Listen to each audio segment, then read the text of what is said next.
Today we are going to talk about New York Central Art Supply paper. So let's dive in and play around and see what it's all about.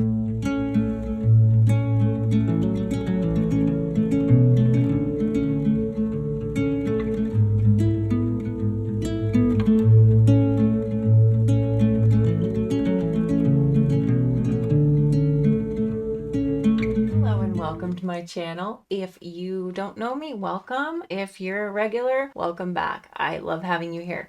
So you guys know I have my favorite paper, right? I talk about it all the time. But what you may not know is I'm a huge sucker for trying new brands, textures, and I've tried quite a few. Not everything, but a lot. And last year I was given a sample of this brand. It is called New York Central Art Supply, and I've just had it sitting in my cabinet this whole time. Recently, a friend mentioned that she tried their 300-pound paper and just fell in love with it. So I ordered some of that as well.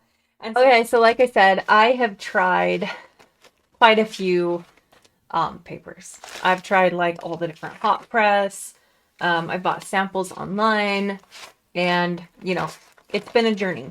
And I've kind of settled on the Fabriano Artistico, both the cold press and the soft press. They're my favorite. I do sell samples of the soft press on my website. I love it so much. But with that being said, I am always open to new brands. I'm more about textures. I'm such a texture girl, and so you know, I got this with another order and I can't remember for the life of me which company sent this to me. So I went ahead and ordered this on Amazon. It was shipped through Jerry's Artarama. So I'll put links to everything in the description as always. But it was so funny because it was actually my friend Jess over at Aquila Watercolor, and I'll put her channel in there too. And she mentioned this 300-pound pre-cut 11 by 14 cold press, and she just fell in love with it, and I couldn't help myself. I wanted to try it. And I am new to the 300-pound. I did recently buy some Fabriano 300-pound, and I've yet to play around with it. But I couldn't wait. I really wanted to involve you guys in this exploration process because it's so nice to have someone else try something and kind of give you the scoop before you go and invest for yourself. And you may still want to. But anyway, like I said, I literally just had this sitting in my cabinet for like 2 years. And I decided this would be a great time to try it out. So we've got here their cold press, hot press, and rough press. And they are all their standard 140-pound.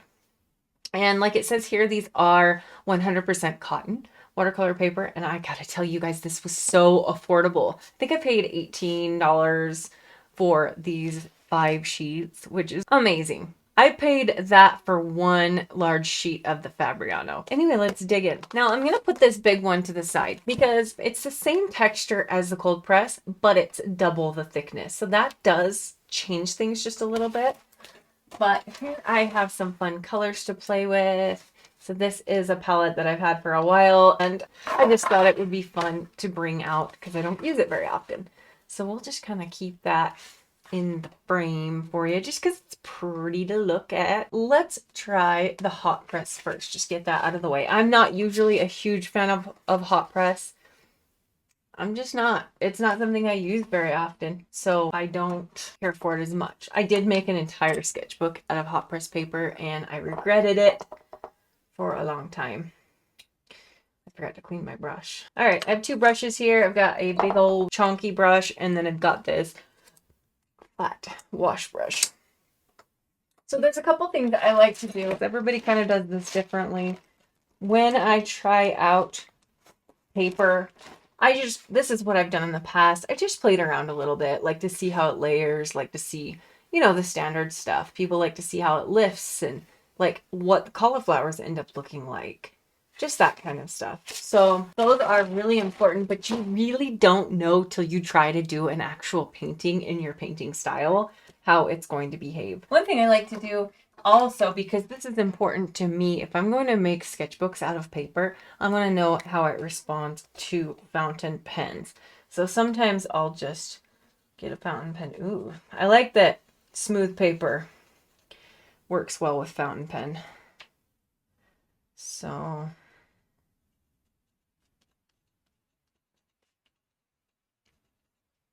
let's start out by making a flat wash. And I have so many fun colors to choose from here. I don't even know what to do with myself. I'm gonna make me like this pretty purpley blue color.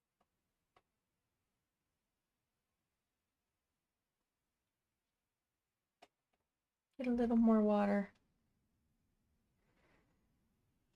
Okay, because this paper is older, I don't think it's quite 2 years old. I'm gonna say that I got it about a year ago. Sometimes the sizing can go bad, especially where it's been sitting in a cabinet like it has been. Sometimes that sizing will go bad and you'll get like little splotchiness. So that's something to take in consideration. And I am thinking about that with the fact that this is a less expensive paper.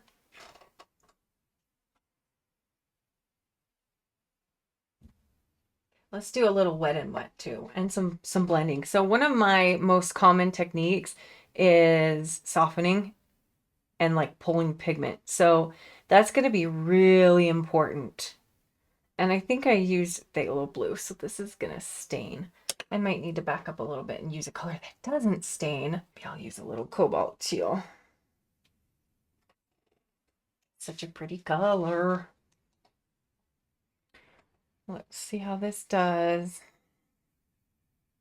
Yeah, we're getting a very hard line. That's not normal. But like I said, I did use phthalo blue, so. All right, let's see how this blends, how this softens. Oh yeah, it's all right. I'm not loving the texture of this hot press. Like I said, I'm just not a fan of hot press in general. I like a little texture, but not too much texture. And then let's see if we can make some cauliflowers. We made some cauliflowers right there. I'm a huge fan of blossoms and blooms and cauliflowers. All right, let's set that aside. Okay, next we have the cold press. Now this one is important because this is the texture that I'll be using in the 300 pound. Guys, this is not scientific. If you really want like a proper paper testing, you might have to go to a different channel. It's so boring to me to test in the normal ways that I don't have the patience for it. And basically I like to test the ways that I use paper. And that's really important. If you're testing paper, don't do what you wouldn't do. Do what you normally do. So for me, it's really important that I can do my softening technique and that I don't get hard edges. But more than anything, I'll tell you my number one deal breaker with paper is how do I feel when I put the brush to the paper. There's just something about texture for me, like the way it feels when you put the brush to the paper, and that's why I love the Fabriano soft press. It's an experience painting on it. This is a pretty toned down cold press, but it almost has like a machine feel to it. Can you see? Well, the granulation is settling nicely though, so that is nice.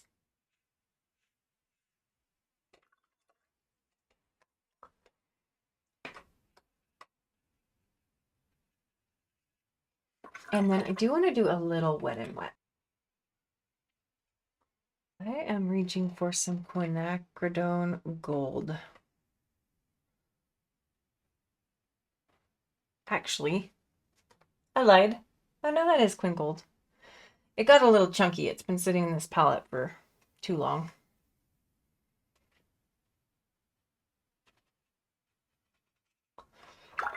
And then I'm going to grab a color that really jumps through the water. Nickel Azo Yellow.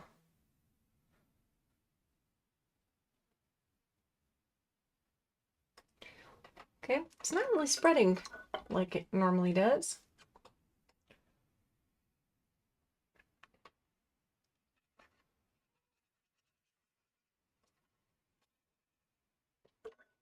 You guys have to tell me in the comments, how do you like to test new paper? Do you do all the different tests, the glazing, the wet and wet, the dry, the wet and, all of that? Or do you just like to start playing? That's kind of how I am. I like to just play. But I really won't know how this performs until I do an actual painting. Okay.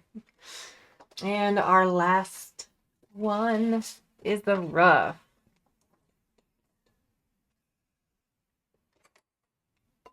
Let's start with wet and wet this time.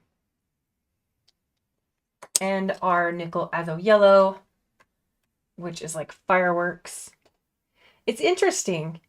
It's not jumping across the paper like it normally does. And then I am wondering if the sizing on this has gone bad with it just sitting open like that.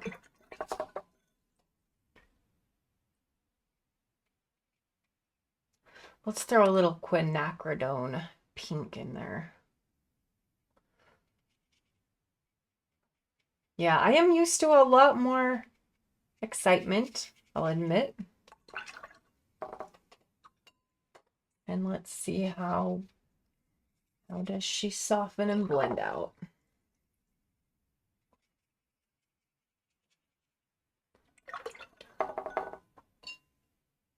And let's do some blossoms. Ooh, I love that color. This is transparent pyro orange. It's delicious. Look at that. Whew. Beautiful.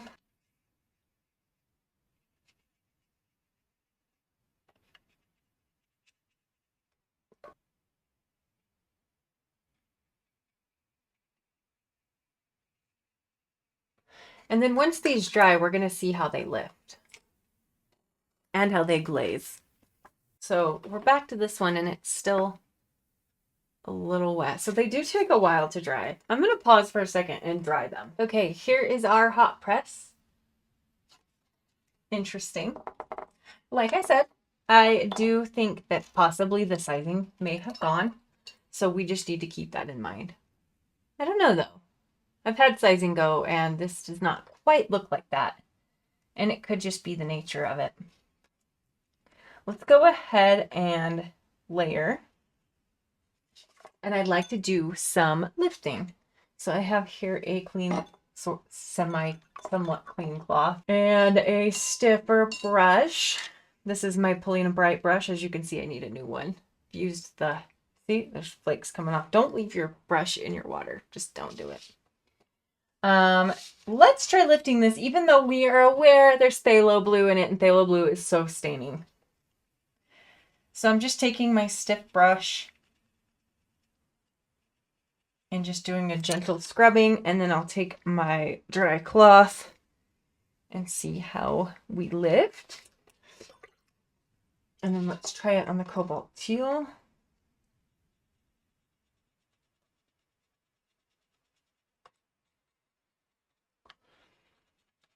I actually really like using a like a synthetic golden Taklon, just inexpensive. These are my lifting brushes. So let's try that. They pack a little more of a punch when trying to scrub, and you don't have to ruin your nice brushes. So let's go like this.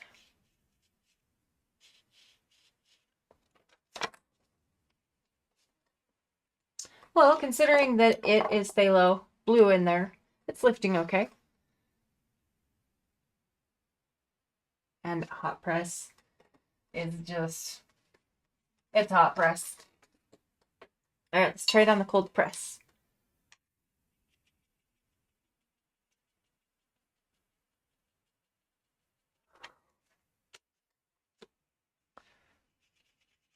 Ooh.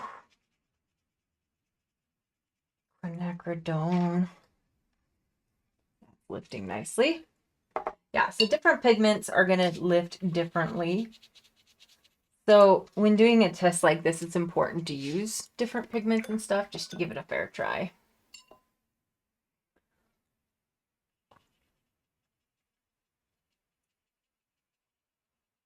It's a good time to pull. So a lot of times when I'm softening edges, I also like to pull the pigment down.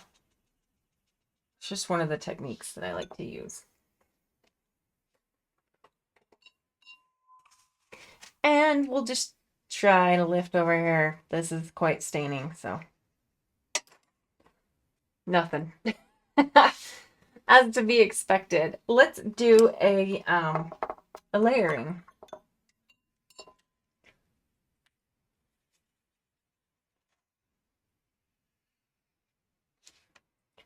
Grab some purple.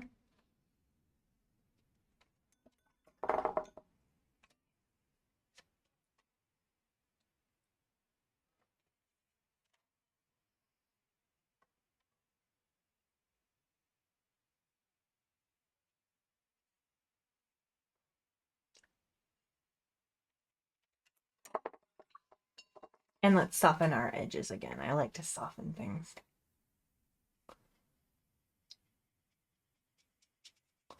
The one thing I've noticed is that when you go to soften on this paper, it leaves like a cauliflower edge, which for me, that's not normal. At the end of the day, those things, yes, they do matter, but for me, like I said, more than anything, it's about how I feel while I'm painting on the paper. Because for me, my art practice is an experience. You know, that's why I do it. It's because of the way that I feel while I'm doing it. So I want to make sure that whatever product I'm using, whether it's my brushes, my paints, my palette, my paper, that they all provide me a experience that is pleasant and enjoyable. Okay, guys, this is what I'm most excited about. So look, I stretch my paper. I always have. And I've been practicing and experimenting with different ways of stretching my paper so that when I do a commission or a painting, it's completely flat when I'm done. Now, with the 300-pound paper, you don't have to as much. It still does slightly buckle depending on how much water you use. So let's go ahead and open this and maybe let's just do a painting on it. I'm not going to know how it behaves until I do a painting. This package is sealed at the top, I believe. Hold on. No, it's not. Ooh, I really like that this comes in a Ziploc style pouch. I love that. And it's pre-cut. And like it says, there's 5 sheets on it. In it. Ooh, it smells weird. Ah, that smells really weird. Okay, it kind of has a chemical smell. Not sure if I love that.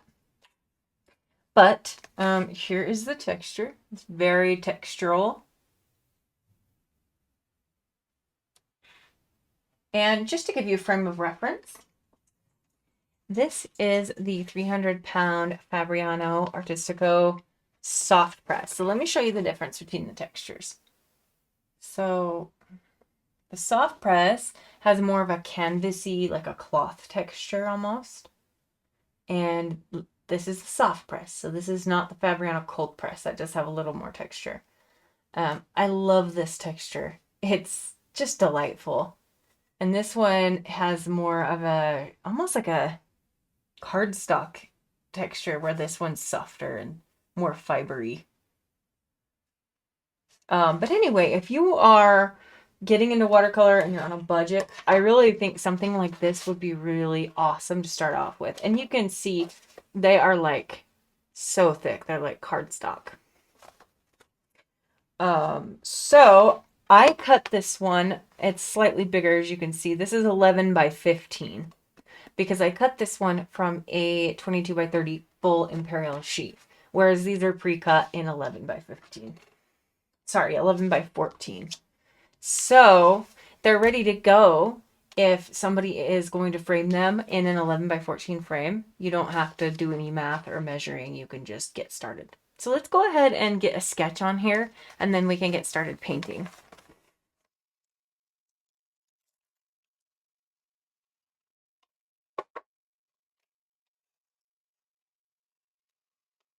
Okay, today I'm going to be working from this adorable AI generated image of a baby monkey sticking its tongue out. And right now what I'm doing is I have it on my iPad as usual, and I'm just kind of picking a color palette from the photo.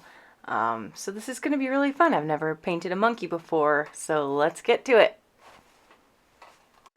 First thing I do after making my sketch is I get out my kneaded eraser.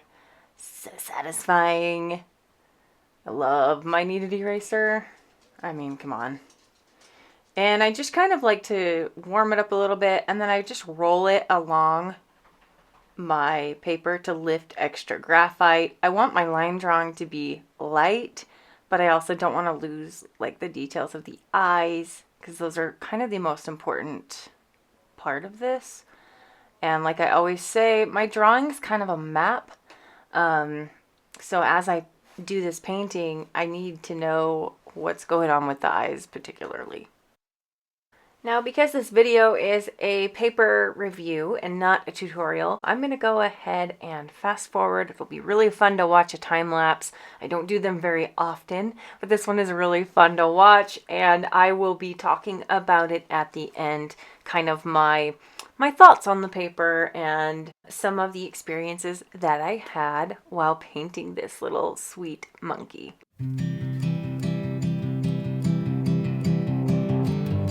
Talk to me when I look alright. The features in my face align enough to form a present smile for people I just met a while ago. To help lift off this heavy weight and push it back another day. I know it's happening anyway, so what the hell's another day?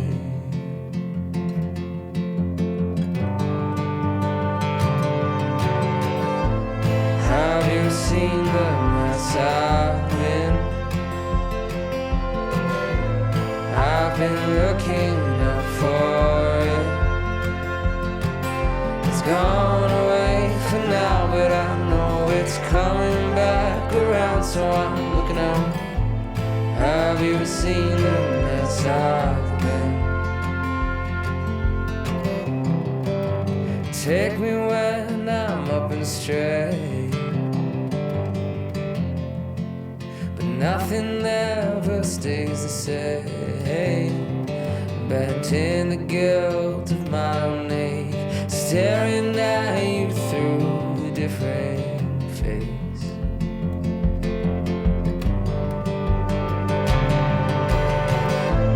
Have you seen the mess I've been?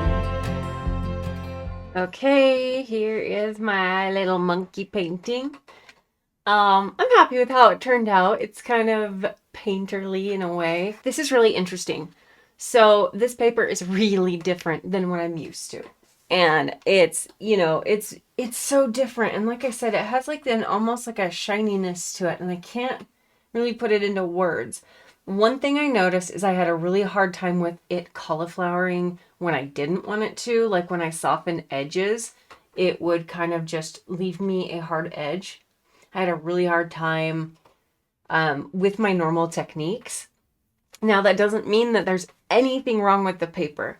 What that means is I am used to my Fabriano soft press and cold press papers, and that this is just different. So it's not less, it's not worse, it's just different. And that's what is so cool about all the different watercolor brands and things that are available, is everybody's different. Everybody's going to like something different. And so it's really fun that we have all these options to choose from. So I wanted to just go back over these and show you these really quick now that they're completely dry. Oh, this one I was painting a pickle on the back with rich green gold because it looks like pickle juice to me. So anyway, yeah, so here's that rough again. And then here is that hot pressed. And I actually really like the texture of this hot press. Look at that. Because like I said, I'm a toothy kind of girl. I like a little bit of tooth to my hot press, just enough. What I usually like to use hot press for is like urban sketching and fountain pens. But then here is the cold press, and I'm going to tell you, look at the back. Okay, I want to show you the texture on the back. It's very soft. And as I was doing this monkey painting, it dawned on me, this reminded me of something I've used before. And I'm going to show you what it is. So this is a Tumu Arta 100% cotton sketchbook from Amazon. And I actually really enjoyed this paper, but I did notice this texture throughout. And so it's interesting though. There's two sides here. So here is like the front side, and then here is like the back side, and it has like this softness to it. And I gotta show you. Okay, so here's the front side. I was trying to find a sketch that had more white so you could see. And I'm gonna compare this to this cold press. So let's see if you can see that. It is so similar. It is so similar. It's so similar that I was like, wait a minute. I wonder if this company, Tumu Arta, is sourcing their paper from whatever manufacturer makes this paper. Because the back side too, see if we can find one that has like less. Yep, here's one. Okay, check this out. Dude, that's so similar. So anyway, the back side of this paper is quite different from the front. So yeah, it's just really interesting. So with that being in mind, I actually have considered buying some large sheets of this paper to make sketchbooks, because you guys know I like to make my own sketchbooks and I don't like them to be too precious. And I really actually enjoyed this paper for the sketchbook. For my pet portraits, I am going to stick with my Fabriano for now. And like I said, I did just purchase the Fabriano in the 300 pound. So I'll stick to that for my pet portrait. But guys, that doesn't mean that this paper, you know, isn't a good fit for you. You may end up loving this paper, like my friend who recommended it. I like the texture, but look at that. It gives you hard edges that I'm not used to. But like I said, it's just different than what I'm used to. I like how this turned out. It is more sketchy. It looks more like my sketchbook work than my pet portrait work. So yeah, with that being said, I think it's a good product. And the value for money, you guys, is insane. So I got 5 sheets of this 300 pound paper for 18 bucks on Amazon, free shipping. I will say though, Jerry's Artarama right now, as of the date of this recording, which is January 9th, over on Jerry's website, you can get that same pack for $12.99. So I don't know if that sale will still be good when I post this video, but it's still, even at $18, it is such a good deal for, especially for 300 pound paper, guys. Like, this stuff is legit. Now, that doesn't mean it's not going to warp and buckle. There still is a slight curve. You can kind of, here, it's still buckled. It's still kind of warped, but not as bad as like this one, right? So of course, the thinner the paper, the more it's going to buckle and warp, and that's just to be expected with any paper. So yeah, those are my thoughts. It's worth trying it out, because if anything, even if you don't end up loving it, you'll still use it. And it's a good deal. You're not going to waste your money. So yeah, that was really fun trying out this new paper. And I'll tell you, I struggled with this painting, guys. I was like, oh my goodness, because it's just different than what I'm used to. And you guys know how that is. Anytime you try a new brush, new paper, new paint, new whatever, there is a little bit of an adjustment that you have to make. So yeah, it was really fun. I love that it comes in this resealable package. You can get it in blocks, rolls, large 22 by 30 sheets. So it comes in many different formats, textures, thicknesses. This was interesting how much I enjoyed painting on it for like my sketching versus my pet portrait work. And like I said, it's so funny because it actually does look so much like some of my sketches in this book. I am not proud of all of these, guys. I struggled with, I don't know what my deal was. Here's one. I like this one. But it's just more sketchy and fun. And I actually enjoyed the hard edges for my sketchbook. So pet portrait commissions, probably not going to happen. Yeah, you'll have to go check it out. I'm sorry I can't give you a definite like you should or you shouldn't, because I can't say that. It's so subjective. One more thing I wanted to say is regarding 300-pound papers. In the beginning, I think I said something like that I hadn't really tried them, but that's actually a lie. I had inherited a bunch of the Arches 300-pound. I've got rough and cold press. And then here is some Fabriano Artistico traditional white cold press 640 GSM, which is 300-pound. And I got this sample in Italy. And here's a unfinished painting also from Italy on location, and it started raining. So anyway, this video is going to be so long, so I'm going to cut it short here. Thank you for hanging out with me, and I hope you have an amazing week.